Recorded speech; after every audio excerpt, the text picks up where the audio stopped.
अस्सलाम वालेकुम दोस्तों, मैं हूं मोहसिन हमायूं। गुज़श्ता हफ्ते से आने वाले क्लाउड बर्स्ट के सैलाबी रेले सैकड़ों कीमती इंसानी जानें ले चुके हैं। सिर्फ 2 घंटों में बिश्नोई का हंसता बसता गांव मनोवजनी पत्थरों के नीचे दब गया। क्लाउड बर्स्ट का बेरहम सैलाबी रेला आया और यूनुस के हाथों से उसकी आंखों के सामने उसकी बीवी और 5 बच्चे छीन के ले गया। लेकिन सवाल पैदा होता है कि चंद मिनट्स में इंसान के लिए तबाही और मौत का पैगाम बनने वाला ये क्लाउड बर्स्ट असल में है क्या? ये कैसे बनता है और क्यों फट कर तबाही मचाने लगता है? दोस्तों, हमारा ईमान है कि इस कायनात का निज़ाम चलाने वाली ज़ात अल्लाह ताला की है, लेकिन इस कायनात का हर काम एक तरीक़ाकार के मुताबिक हो रहा है और उस तरीक़ाकार को समझने का नाम साइंस है। तो आइए अब समझते हैं कि बादल बनने और फटने के पीछे साइंस क्या है।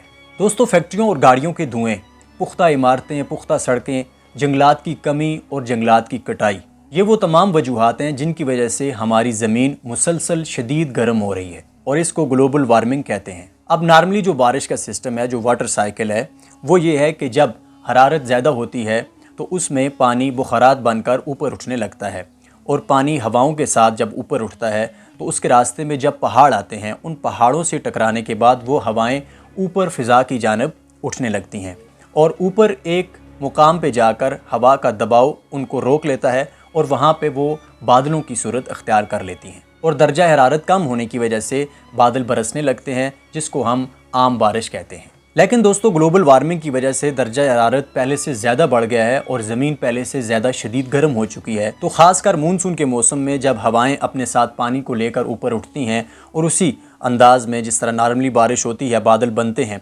पहाड़ों से टकराने के बाद फ़िज़ा में जाती हैं, तो ऐसा पहाड़ी एरिया जहाँ पे चारों तरफ से वो पहाड़ों में गिरा होता है और दरमियान में हमवार होता है, तो वहाँ पे जब बादल बनते हैं तो दर्जा हरारत ज़्यादा होने की वजह से, ग्लोबल वार्मिंग की वजह से और मानसून में ख़ासकर जब गर्म हवाएं नीचे से मज़ीद उन पहाड़ों से टकरा कर ऊपर जो बादल बने होते हैं नीचे से जाकर उनसे टकराती हैं और पहले जो बादल बिल्कुल बरसने के करीब होते हैं, जो आम बारिश होने वाली होती है, अब वो नीचे नहीं आ सकते और गर्म हवाएं जो होती हैं ज़्यादा हरारत वाली, वो उनको मज़ीद हल्का करके ऊपर की जानब उठाने लगती हैं। लेकिन अब जो बादलों के ऊपर की हवा होती है, बादलों को एक जगह पर रोक के रखती है, वो ऊपर से दबाव बनाती है और नीचे से जो ज़्यादा हरारत वाली हवा होती है वो बादलों को नीचे नहीं आने देती। इस तरह से बादलों के अंदर जो पानी है उसमें दबाव पैदा होने लगता है, उसका वज़न ज़्यादा होने लगता है और बिल आखिर पानी की ये मिक़दार जब हद से ज़्यादा हो जाती है, वज़नी हो जाती है, तो फिर ये बादल फट जाता है और इसी को हम क्लाउड बर्स्ट कहते हैं। लेकिन दोस्तों, क्लाउड बर्स्ट की जो बारिश है ये मिक़दार और स्पीड में आम बारिश से कहीं ज़्यादा होती है।